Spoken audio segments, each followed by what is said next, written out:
Quando a gente fala, né, qual é a função da mente? Já pararam para pensar nisso? Né? Qual é a função da mente? Para que serve a mente?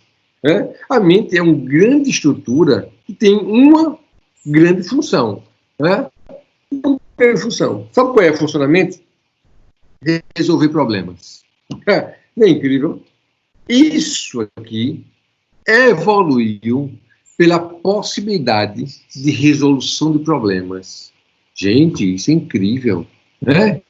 Chegamos ao ponto, né, de cada um estar na sua casa, cada um está na sua casa, né? Estamos tendo uma aula. Isso que é evolução, né? E daqui a alguns anos, na realidade, eu vou estar presente na casa de vocês, holograficamente, né? Imagine, né, as possibilidades. Será filme de ficção científica. Se você olhasse bem filmes que eram da década de 30, década de 40, né, filme da década de 60, né, já tinham, né, Jornada nas Estrelas, já falavam num aparelhozinho, eles tinham um comunicadorzinho, imagine. Né, e as pessoas não sabiam nem o que era celular, né, estava ainda há 60 anos, né, para o surgimento do celular, as pessoas já tinham uma mão, né, uma ideia. Você pega um filme antigo da década de 20 chamado Metrópolis, você vai ver que já existia um robô, ou seja, a concepção do robô, né, na década de 20, hoje é algo comum para a gente, nada nos surpreende. Né? Então isso é o quê? Isso é um grande produto, né, da nossa mente. Ou seja, a evolução, né, desse cérebro, né, porque houve uma mutação, né, na estruturação do cérebro desde os nossos antepassados primitivos, tá, até os dias atuais. Né? Então, a mente, ela teve um papel altamente significativo, que é a resolução de problemas. Né? Você sabe o que é a resolução de problemas? Nós aprendemos com as possibilidades. Né? Então, a aprendizagem é isso, é quando eu consigo identificar, né, um processo de sobrevivência, né, onde eu tenho acertos e erros, onde eu gravo esses acertos e erros no campo da memória, e aí entra o papel do hipocampo, né? E em cima de gravar esses acertos e erros, eu começo a evoluir. Ou seja, quando surge um problema igual ou semelhante ou muito próximo, né, ou mais ou menos próximo que eu venci anteriormente, eu consigo ter um processo de resolução. Então, se você sabe o que é um problema? Tudo na nossa vida é um problema. Não é incrível? Né? Você está com sede, o que você vai fazer? Você vai buscar água. Né? A sua mente, ela começa a dar sentido. Olhe bem, né? Como é que você resolve esse problema, que é uma necessidade, no caso, a sede que você está tendo. Ah, está comida, então eu tenho que fazer comida, eu tenho que pedir comida, eu tenho que fazer o quê? Né? Para saciar a fome. Né? Então, nisso houve uma grande evolução. Todo o processo de aprendizagem, olhe bem, todo o processo de aprendizagem se deve até hoje, né, a essa estrutura cognitiva para resolução de problemas. Então, a mente, né, ela funciona como o quê? Como um grande, né, computador, né, que nós não conseguimos copiar esse computador ainda, nós não conseguimos reproduzir esse computador, mas que funciona com a possibilidade de você o quê? De você dar sentido, né, às tomadas de decisões que você tem no decorrer da sua vida. Olha bem, isso que é a mente, entende? Então, o processo de maturação dessa mente diz respeito ao quê? À aprendizagem. Então, a aprendizagem como uma característica humana, certo? Voltado para o princípio, né, básico da sobrevivência. Né? Então, eu vou perguntar a vocês vivem de quê? Né? Não precisa responder, estou dando um exemplo. Mas vocês vivem de quê? Né? Vocês atuam na psicologia? Não atuam na psicologia? Em que área você atua na psicologia? Você desenvolveu tudo isso. Você teve uma função de planejamento, que é uma das funções executivas. Né? Você planejou. Você conseguiu organizar a vida de vocês para vocês ganharem dinheiro. Né? A não ser que você seja psicologia né, por amor à pátria. Vocês estão trabalhando por amor à pátria. Né? Espero que sim. Né? Então, o trabalho de vocês não é para ser remunerado. Vocês estão trabalhando por amor à pátria. Vocês querem o desenvolvimento do nosso belo Brasil. né? Nossa pátria Brasil. Então, o que significa? Que vocês estão fazendo, né, todas as atividades profissionais para vocês, sem remuneração, para que vocês possam colaborar para o crescimento do Brasil. Né? Vamos acreditar que seja isso.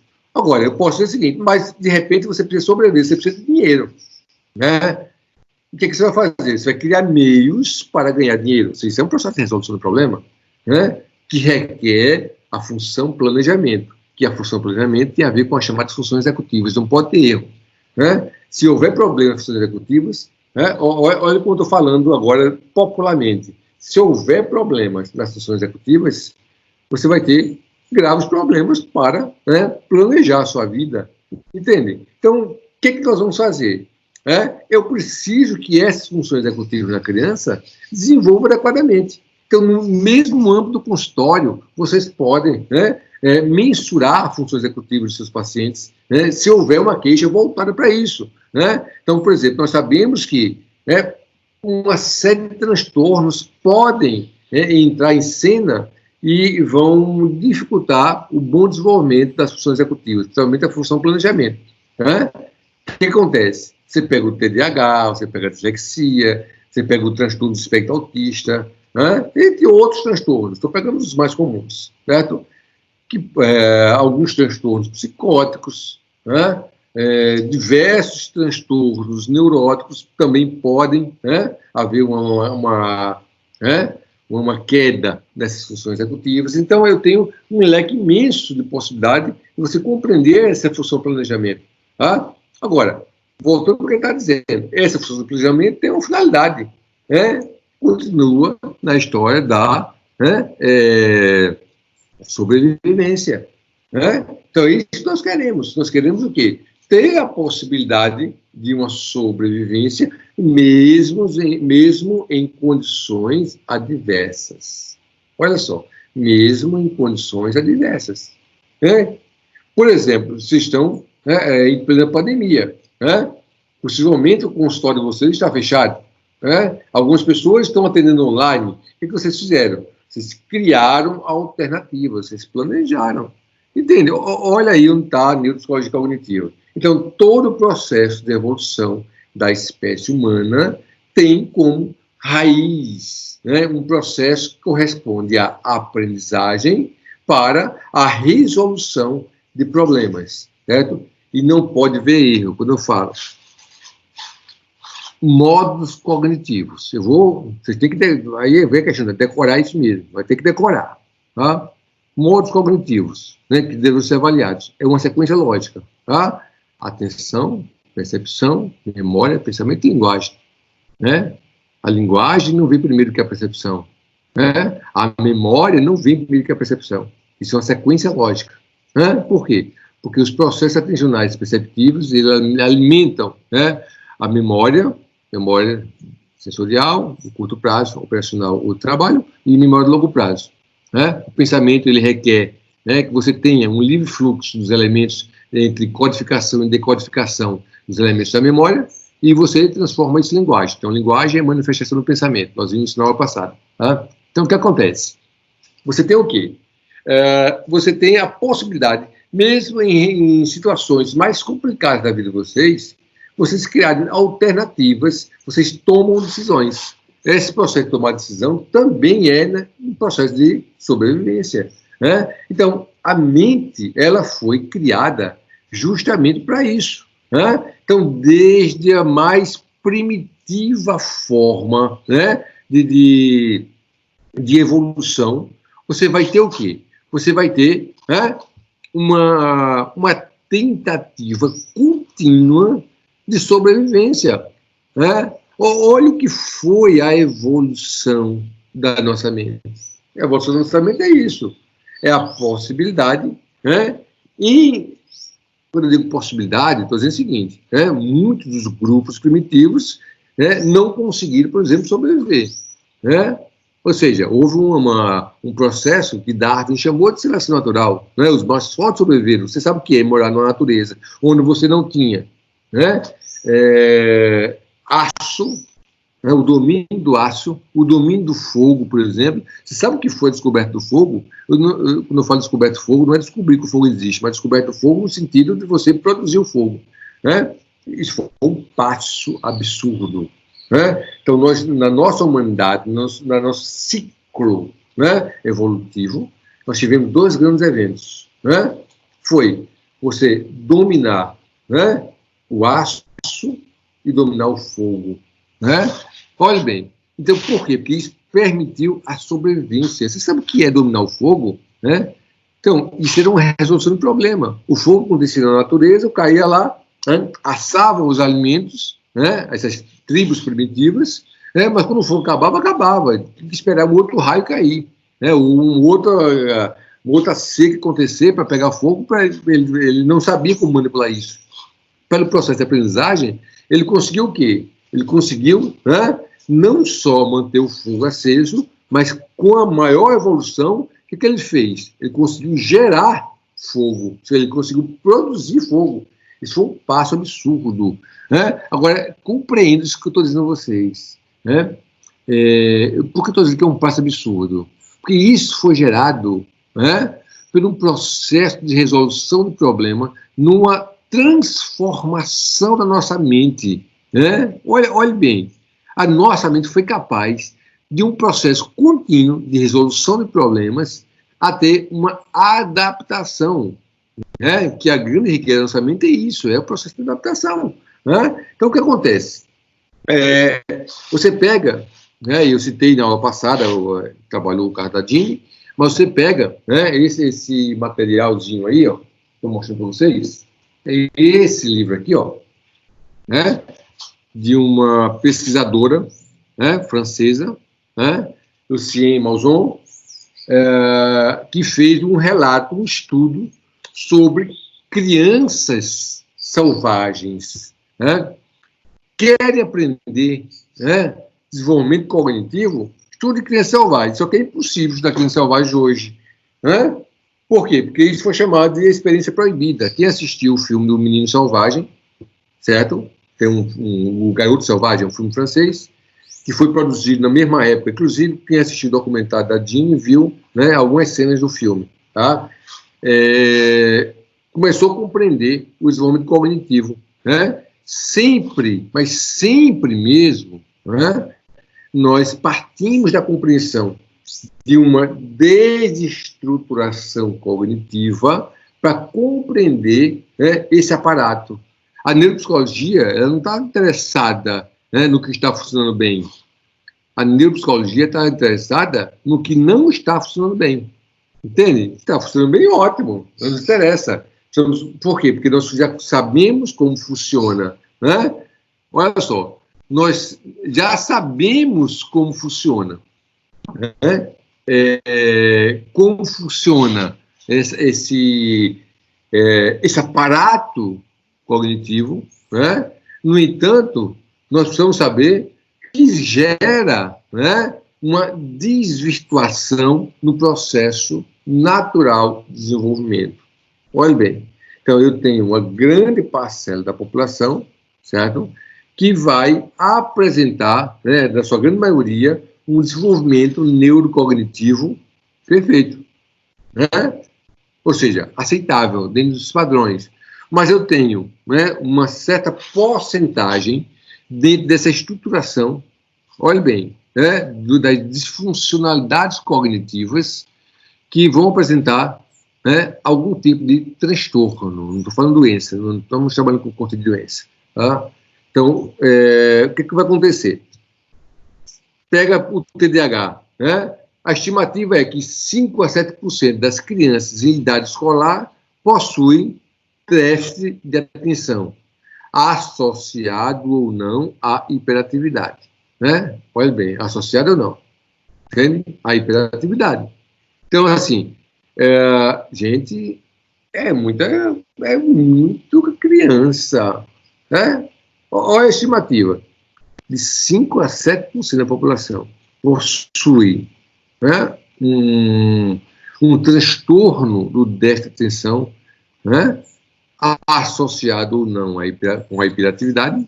Imagine, Entende? Então, vai o quê? Tem toda uma estrutura de diagnóstico por trás disso.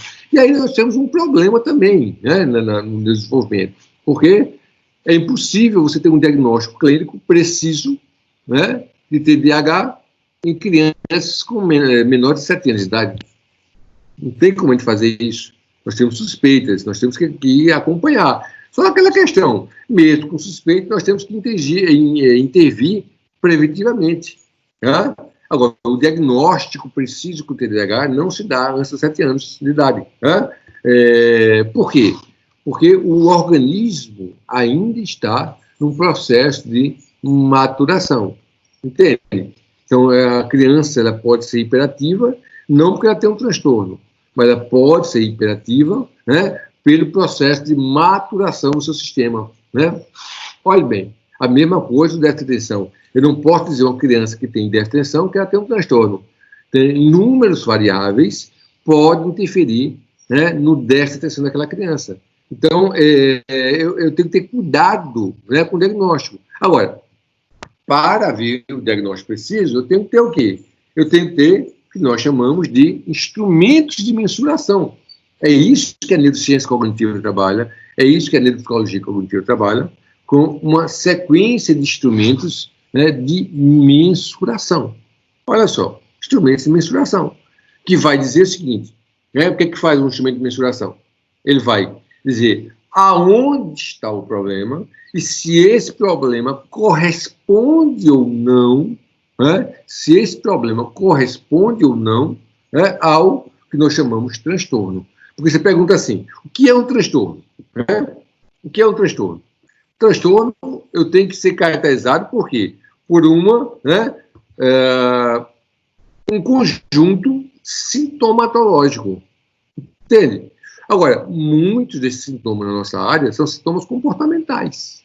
Entende? São sintomas comportamentais. Então, o que acontece? Esses sintomas comportamentais, eles se manifestam das mais diferentes formas. Tá? Por quê? Porque eu posso ter, no próprio autismo, um déficit na estruturação da atenção, ou seja, nos processos atencionais. Você vai ver que o dislexo pode haver também problemas de desatenção. Olha bem, então, assim, um sintoma ele não caracteriza um transtorno. O que caracteriza o transtorno é um grupo de sintomas, certo? Então, esse grupo de sintomas que vai caracterizar o transtorno. Agora, quando você pega aí, eu tenho algumas cenas, esse primeiro aí é o Vitor, que vocês viram na aula passada, tá?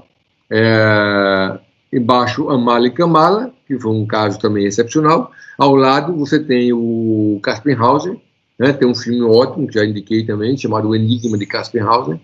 O Enigma de Caspar Hauser mostra, todos são histórias verdadeiras, foram histórias que foram relatadas, foram estudadas, na época foram bem documentados, é por isso que a gente tem como algo palpável, quando todos esses relatos da Lucienne Malzon,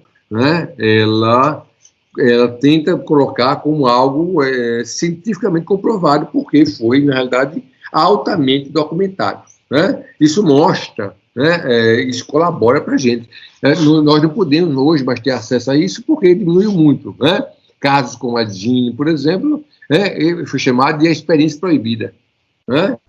Quem é que vai passar, pegar um filho e prender em uma sala, em um quartinho, durante 13 anos de idade?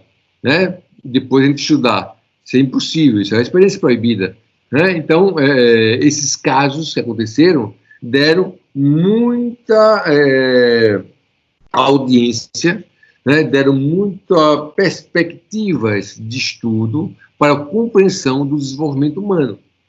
Você pega o próprio autismo, quando o autismo começa a ser estudado, está aqui um material fantástico que eu indico a vocês, tá?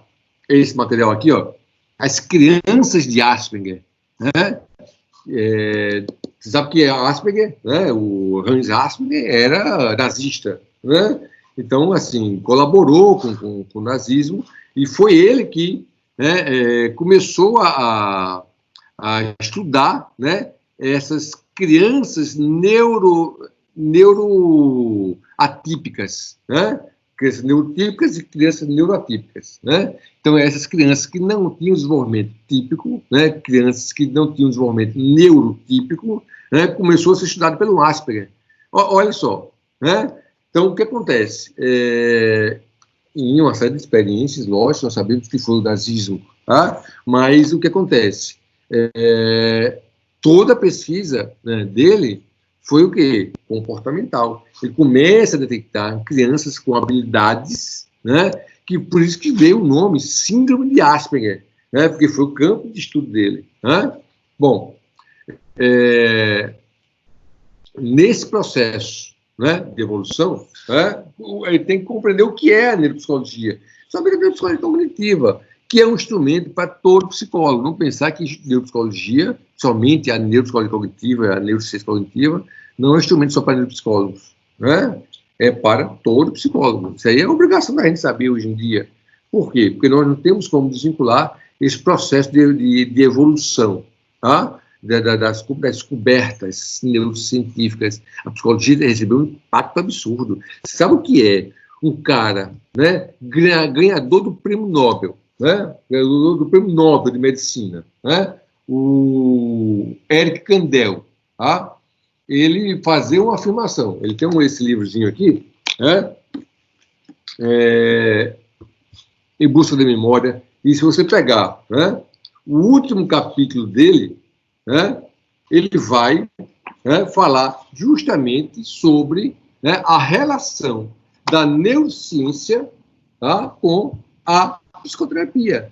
Então, ele já mostra como, né, a neurociência, né, ela explica os efeitos psicoterapêuticos. Imagine, como é que ela explica os efeitos psicoterapêuticos? Então, o próprio Eric Kandel, e Eric Kandel não é qualquer um, neurocientista, ex-psicanalista, mostrando, né, a evolução, olha bem, mostrando a evolução da neurociência no nosso campo, ou seja, nós não temos como mais considerar esses avanços, então nós podemos utilizar esses avanços, né, na nossa prática profissional. Então, o que acontece? Né? Então, a neuropsicologia estuda o processo de desenvolvimento e suas dificuldades. Olha só, é isso que nós queremos saber. Por isso que eu digo, neuropsicologia está presente em tudo, neurociência, né, está presente na prática profissional do psicólogo. Olha bem, né? Então, a neuropsicologia estuda o processo de desenvolvimento e suas dificuldades, certo? Que dificuldade? Todas as dificuldades que se apresentam para que o indivíduo tenha, para que a criança tenha, né, não tenha um desenvolvimento, né, saudável. Né? Olha bem, ela tem um caráter preventivo e terapêutico. Por que preventivo? Porque nós podemos prevenir muita coisa. Né? Imagine, se tem uma ideia, uma criança, né, que tem dificuldade de leitura e escrita, né, ser diagnosticada, né, porque aí é diferente do TDAH, eu posso diagnosticar uma criança com dificuldade de leitura e escrita, né, com 3 anos de idade, eu já consigo fazer isso. Né? Por quê? Porque crianças disléxicas começam a apresentar já, né, sintomas com 2, 3, 4, até os 5 anos, você tem, né, claramente na sua visão, né, que a criança pode apresentar. Você parte de um princípio de triagem, né, detectando as crianças que têm dificuldade de aquisição da leitura e da escrita, em cima disso você vai aprofundar, para ver se é dislexia ou se não é dislexia. E outra coisa, com jogos simples, né, com jogos simples, com fantoches, com rimas, crianças disléxicas não conseguem rimar, né, porque a grande parte dos disléxicos são diagnosticados na escola, né, porque há necessidade da aquisição da leitura e da escrita, mas você pode, antes do pré-escolar, ter também a compreensão do processo de dislexia, tá? Bom, então, nós podemos usar terapeuticamente, né? Você pega o método fônico, que é o método mais usado no mundo, né, para a alfabetização, ele consegue prevenir dislexia, ele consegue intervir sobre a dislexia. Sabe por que intervenção? Somente pela plasticidade neural. Então, a plasticidade neural é um ponto crucial para a gente, entende? Para você compreender que essa plasticidade neural ela tem um papel fundamental, né? Quanto mais nova a criança, quanto mais rápido se detectar um problema do desenvolvimento dessa criança, maior a possibilidade de você superar. Não tem cura, né? Olha o que eu não estou falando, tem tratamento, não tem cura. Mas nós conseguimos reverter o processo, né? Nós conseguimos detectar quais as áreas que apresentam uma disfuncionalidade e conseguimos reverter o processo, né? E às vezes, o processo de reversão disso é extremamente simples, né? Você pega a dislexia, você tem uma série de instrumentos, né, que você pode utilizar, atividades que são atividades corretivas, né? Atividades corretivas você pode utilizar. E aí você começa a fazer com que essa criança estimule as áreas onde não estão, áreas cerebrais, onde não estão desenvolvendo adequadamente, né? Não estão devidamente desenvolvidas, né? E eu começo o quê? A estimular essas áreas. Entende? Então, a ciência cognitiva, ela faz isso, é um instrumento para vocês, inclusive é consultorial, né? No próprio processo de prática profissional do psicólogo. Bom, e aí vem a questão, tá? Terapeuticamente, tá? A neuropsicologia deve identificar, analisar, planejar, intervir através de etapas de diagnóstico e tratamento os problemas do neurodesenvolvimento. Entende?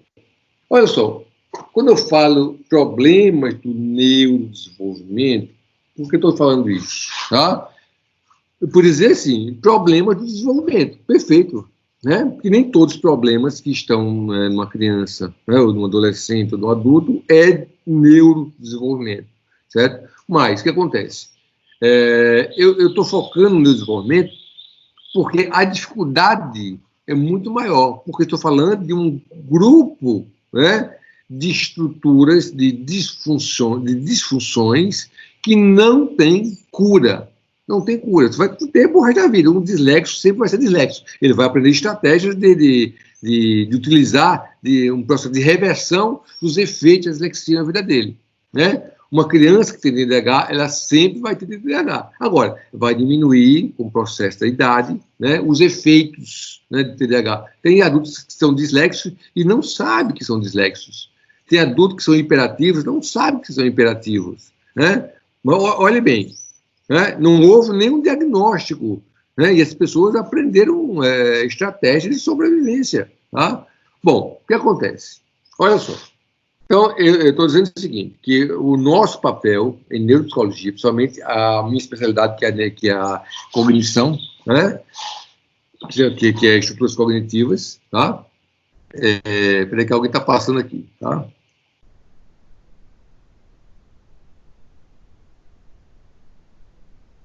Principalmente, né, nessa estruturação cognitiva, né, o que é que vai acontecer? Problemas vão existir, entende?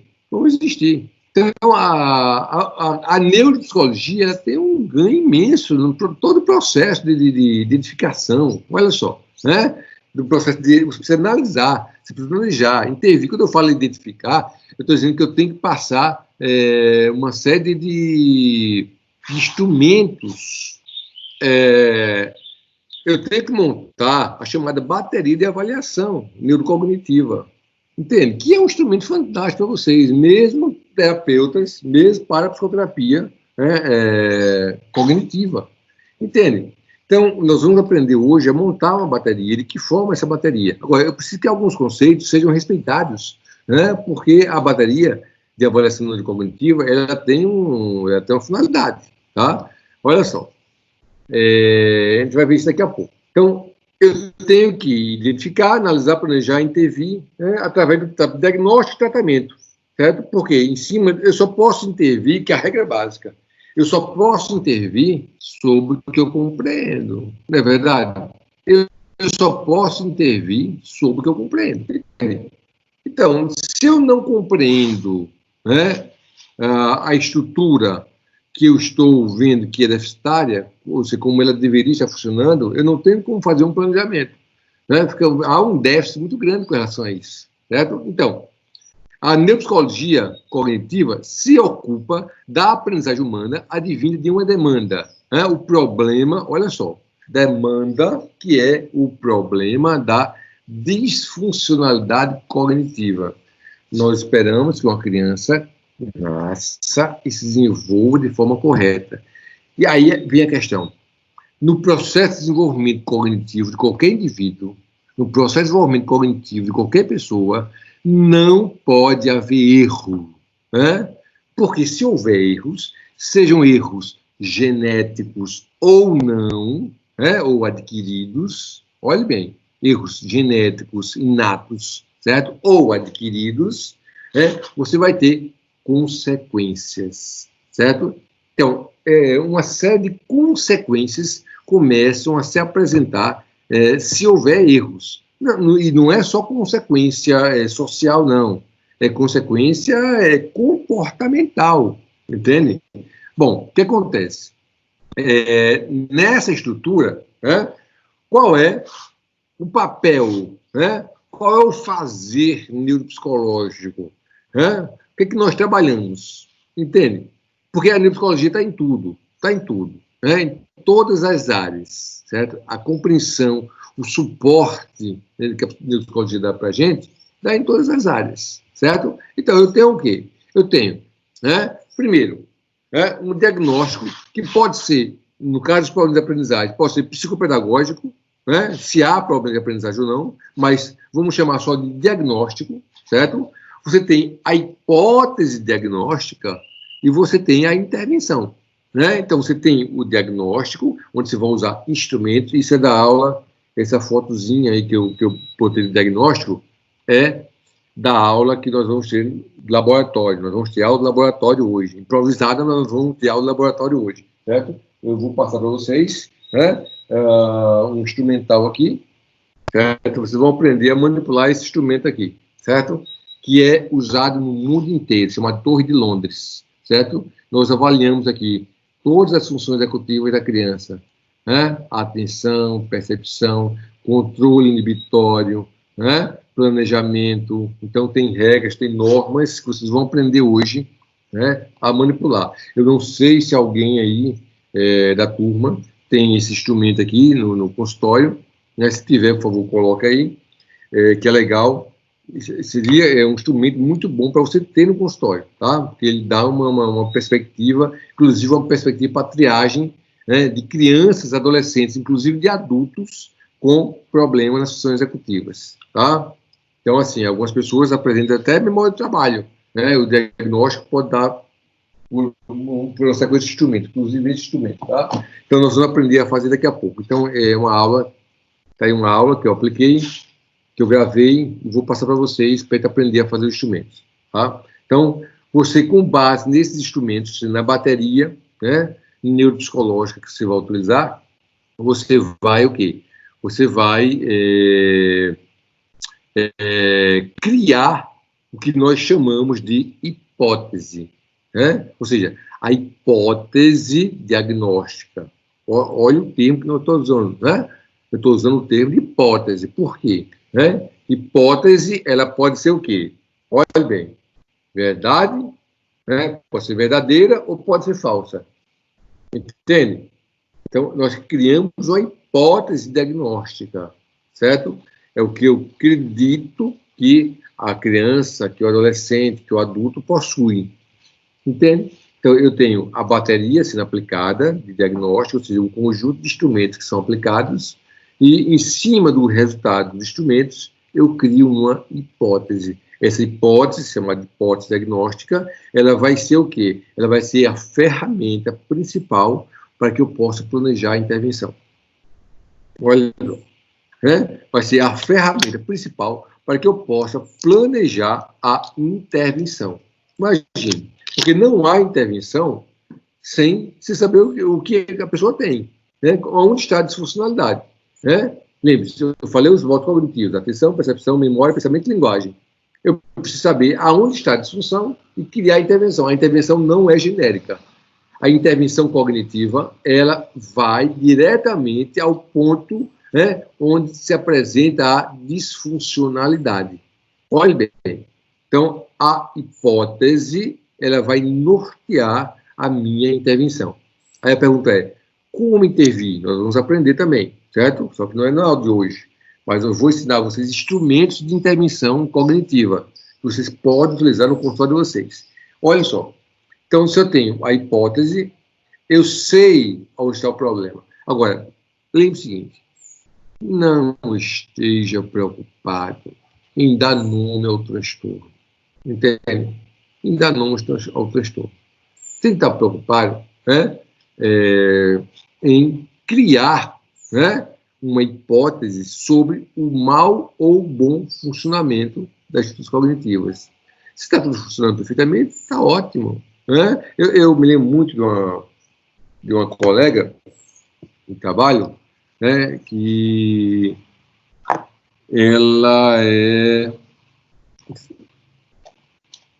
está na Universidade de São Carlos, ou seja, ela estudou na Universidade de São Carlos, fez doutorado lá, e trabalha comigo na Universidade Estadual aqui. Né?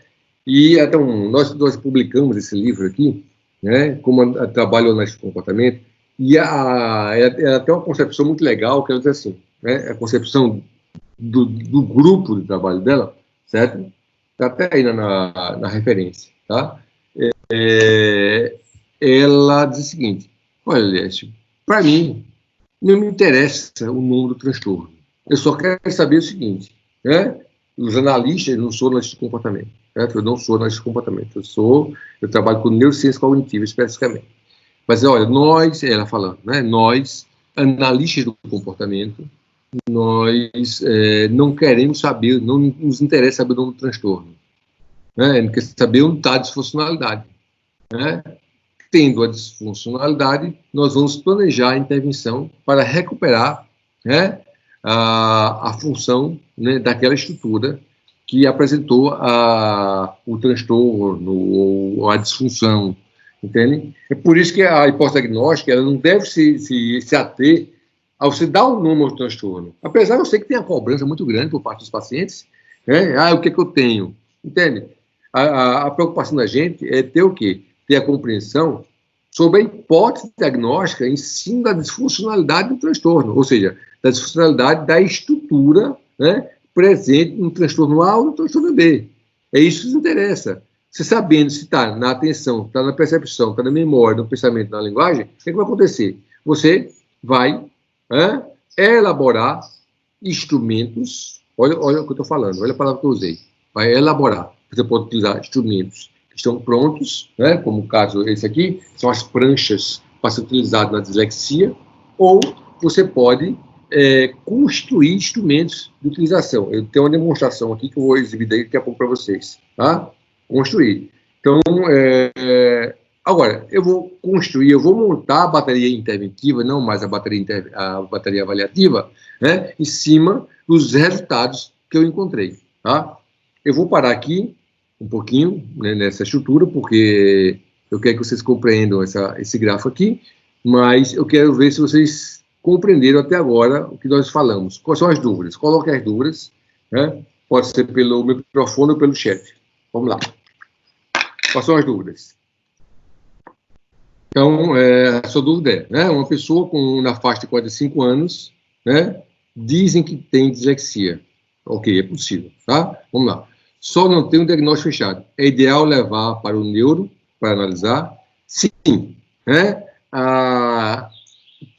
Para detectar dislexia, não precisa ser um neuropsicólogo, entenda. O psicopedagogo, né? Vocês, como terapeutas comportamentais, cognitivos comportamentais, podem detectar dislexia. Aliás, presta atenção no que eu estou dizendo. Né? Tudo que eu estou dando aqui pode ser utilizado por vocês, né? A nível do consultório. Entende? Vocês podem fazer isso. Né? Todo esse processo de diagnóstico, sabendo manipular os instrumentos, vocês podem fazer isso tranquilamente. Tá? Tranquilamente. Então, qual é a questão? Pode haver, né? Ela pode ter 45 anos e não saber que tem dislexia. É muito comum, dislexia em adultos, principalmente adultos que não sabem que são disléxicos, certo? Então, só recapitulando, o que é dislexia? É a incapacidade que o indivíduo tem, é um problema neuropsicológico, tá? Ele é inato, é um transtorno do desenvolvimento, certo? Sai errado, né? ou seja, há uma disfuncionalidade que começa, olhe bem, no quinto mês de gestação, certo? E vai ficar para a vida toda. Qual é a questão? A questão é que eu posso reverter o processo, entende? Posso reverter o processo. Então, essa pessoa tem 45 anos, certo? Dizem que tem dislexia. É isso que diz. Dizem que tem dislexia. O que significa isso? Entendeu? Eu preciso só utilizar os instrumentos, né, para que você possa detectar, né, se há ou não dislexia. Entende? Tem uma série de instrumentos, certo? Agora, o que seria o adequado? O adequado é que o processo de diagnóstico da dislexia, de qualquer outro transtorno de desenvolvimento, acontecesse, né, o mais precocemente. Por quê? Porque nós trabalhamos com a plasticidade neuronal, ou seja, a plasticidade neural, né? Sabe o que significa isso? Que os neurônios, ao fazer sinapse, a grande cadeia, né, sináptica, ela é muito mais maleável. Né? Crianças têm uma maior facilidade de fazer novas conexões, ou seja, né, a cadeia, né, neuronal dela é muito mais plástica, por isso que o nome é neuroplasticidade. Ela faz novas conexões. Né? Essas novas conexões sendo fortalecidas, o que nós vamos fazer? Como consequência disso, né, eu vou fortalecer as sinapses existentes e criar a possibilidade de novas sinapses. Quando o organismo faz isso, eu tenho uma regressão da disfuncionalidade. Né? Então, por exemplo, você precisa saber o seguinte, essa pessoa de 45 anos tem dificuldade de leitura. Eu tive uma aluna, por exemplo, na universidade, ela é aquela questão, olha só, ela foi minha aluna no terceiro período, e ninguém sabia, ela se formou já, né? Mas ninguém sabia, e nem ela sabia que tinha dislexia, né? Então, os disléxicos são inteligentes, né? Os disléxicos criam estratégias para não serem descobertos, né? Somente em público. E chegou um momento que eu não sabia disso, né?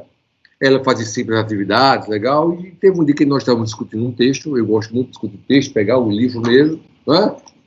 O artigo, e vamos lá, vamos discutir aqui, o que ele está dizendo aqui. E eu, leia, né? Quando eu mandei ela ler, ela tinha uns 35 anos, mais ou menos, né? 32 para 35 anos, eu disse, leia o parágrafo tal.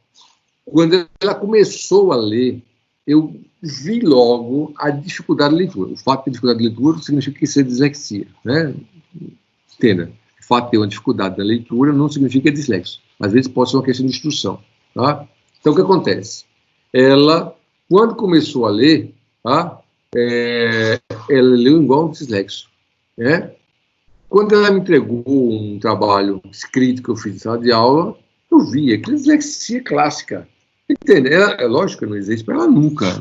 Não era o meu papel de professor. Eu estava lá como o psicólogo dela, como o interventor dela. Né?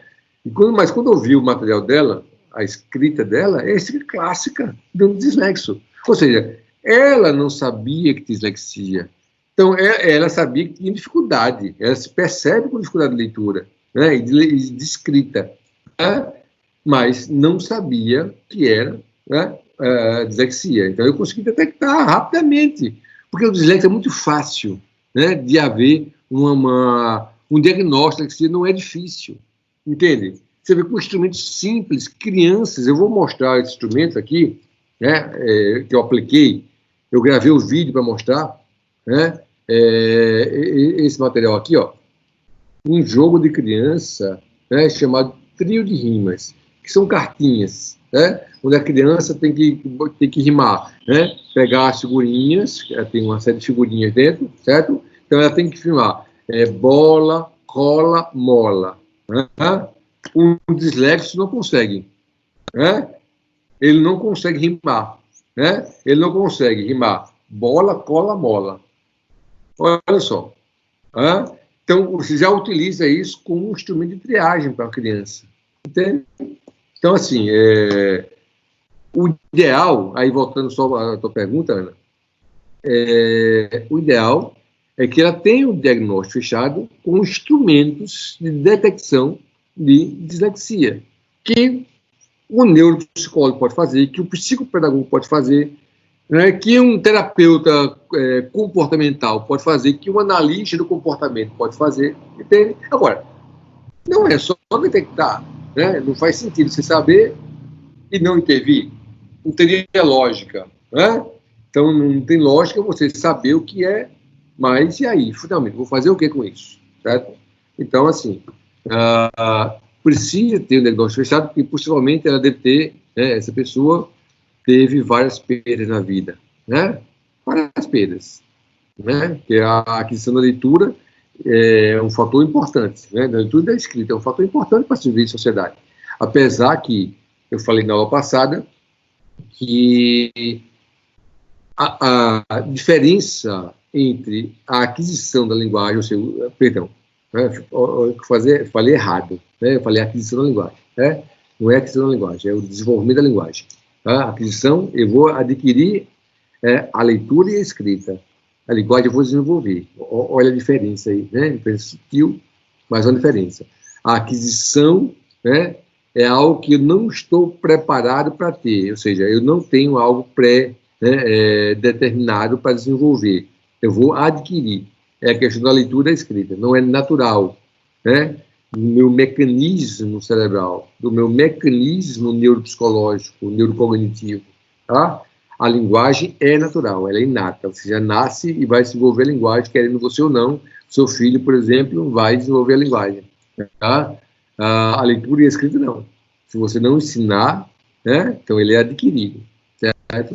Então, você precisa, na realidade, adquirir a habilidade, né, que é a leitura e a escrita. É por isso que muitas crianças são diagnosticadas, né, na fase escolar. Né? Você tem uma ideia, cerca de 10% da população, né, tem dislexia. População em idade escolar. Tem de 10% a 15% em idade escolar. Entende? Estou falando já, a pessoa está com 45 anos, a pessoa tem 30 anos, 20 e poucos anos. Estou falando em idade escolar. Entende? Então, sabe o que significa isso? Que muita gente é dislexo e não sabe que tem dislexia. Entende? Eu não sei se responder a tua pergunta.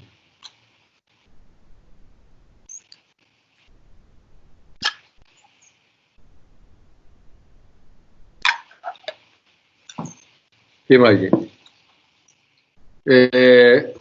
Como é que nós agimos para a questão do diagnóstico? Tá? Observe esse quadro aí. Tá?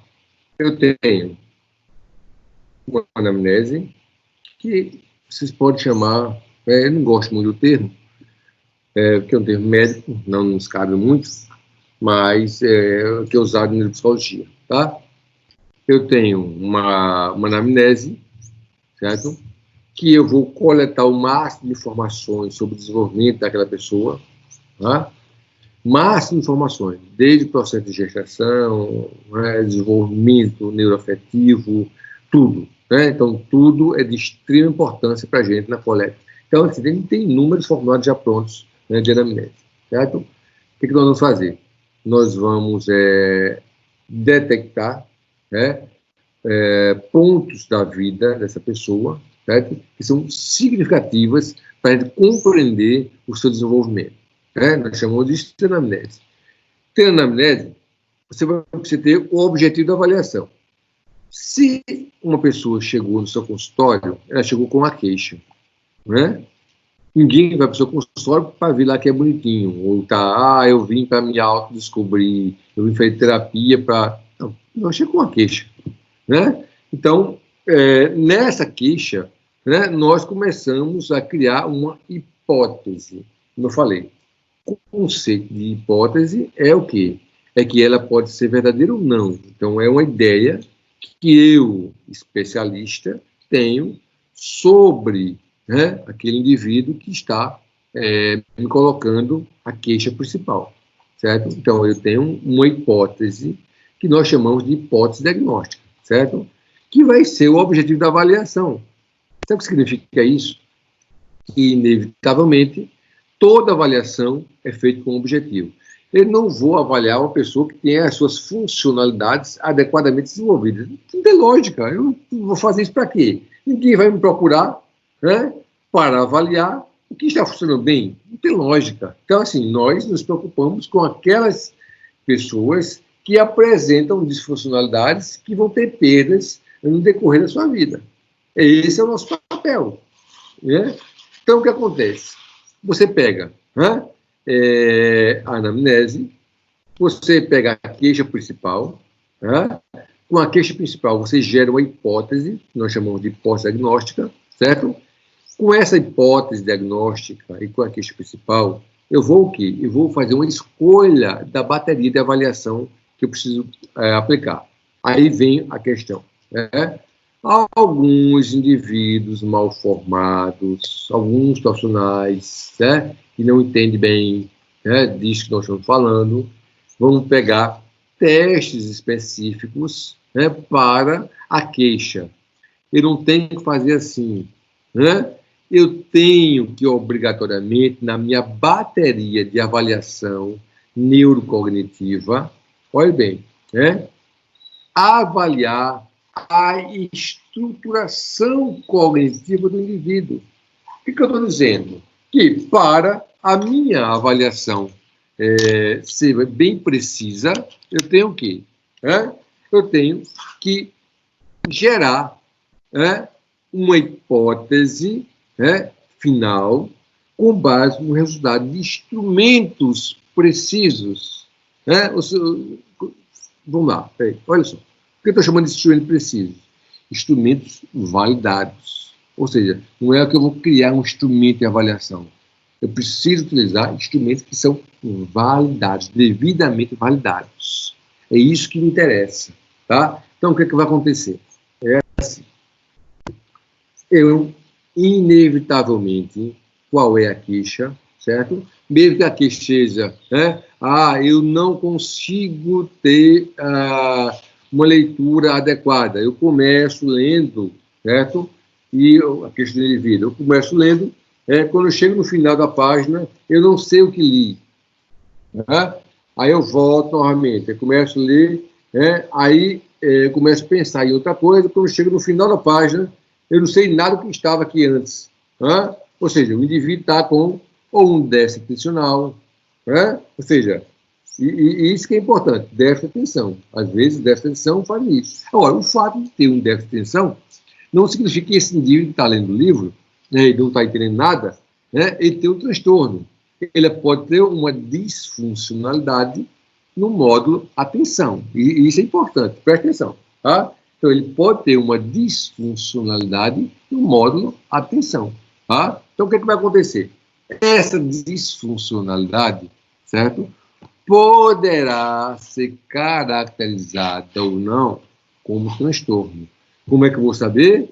Porque eu fui que falei para vocês o que é transtorno. Transtorno é caracterizado por um grupo de sintomas que vai caracterizar uma disfuncionalidade. Isso que é um transtorno, certo? Transtorno não é um sintoma, não. São vários sintomas, certo? Em torno da disfuncionalidade. O que é que acontece? Ele começa a ler e não compreende nada do que está lendo.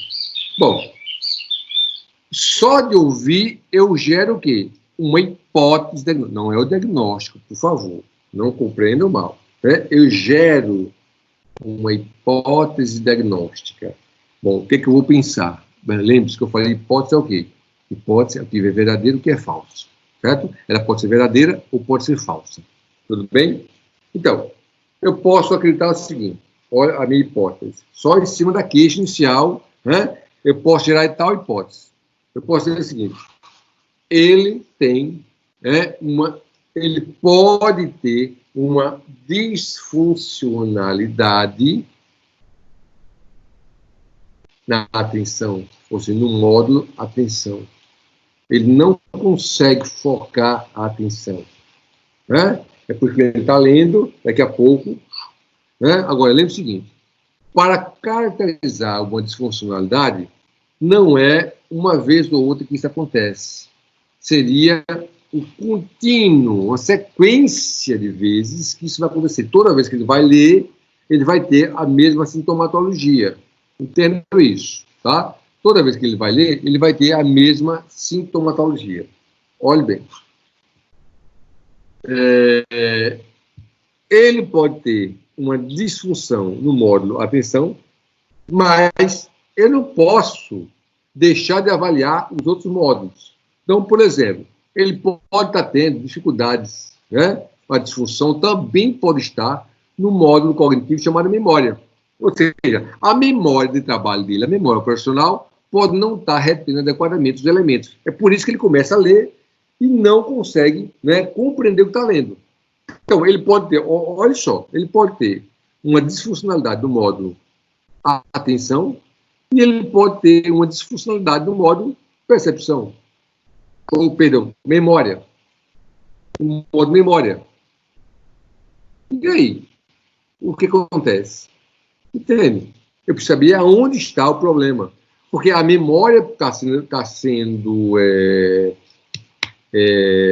as consequências, os efeitos do processo atencional, pode ser também.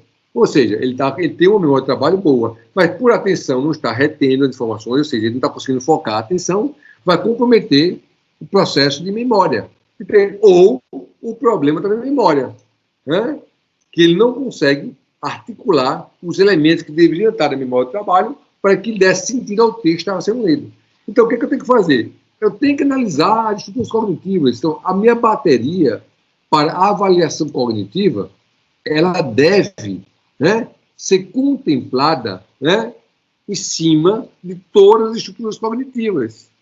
Né? Porque é em cima disso que eu vou o quê? Né, alimentar a minha hipótese diagnóstica. Ou eu posso também ter a segunda hipótese.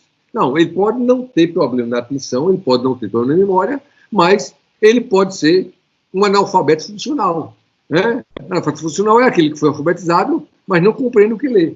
Né? Ou seja, o método de ensino que ele passou na escola não foi um método adequado para que ele fosse devidamente alfabetizado. Então, pode ser uma questão exterior a ele. Entende? Foi o método de ensino na qual ele passou pela escola, está passando na escola, entendeu? Que a escola está adotando. Eu tenho que levar isso também como uma hipótese. Entende? Então, assim, qual é a verdade? Não sei, porque eu não sei. Porque a hipótese é isso. Eu vou o quê? Eu vou aplicar os instrumentos, né? E nesses instrumentos validados, eu vou refutar ou vou confirmar a minha hipótese. É esse que dá, né, o diagnóstico.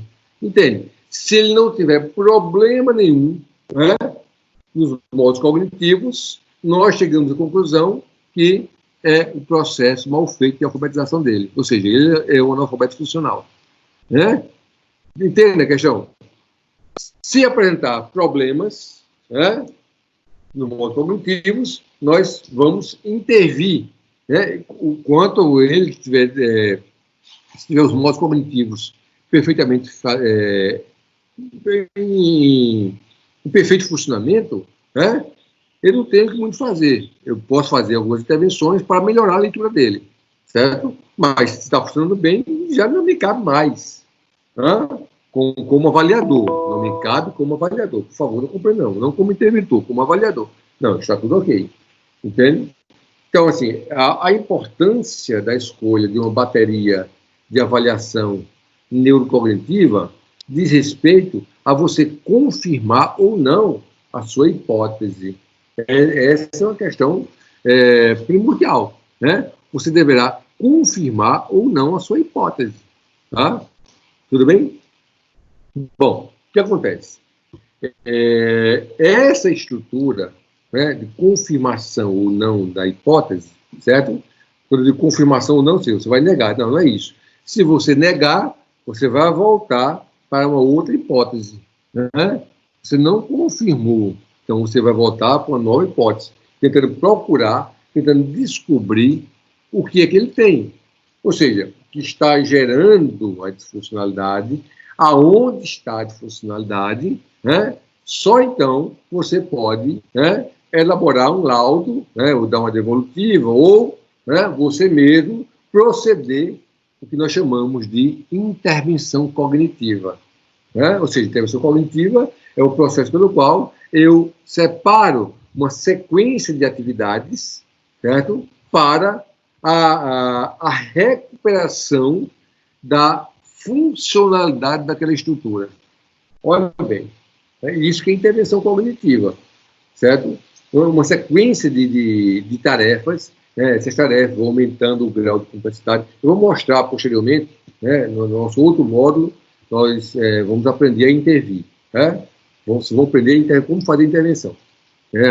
Esse módulo agora é a questão da avaliação, tá? Tudo bem? E aí você tem a elaboração do laudo, ou do devolutivo, do relatório, se você não for fazer a intervenção, ou se foi pedido de alguém, tá? E o outro profissional, foi um encaminhamento do outro profissional. Tudo bem?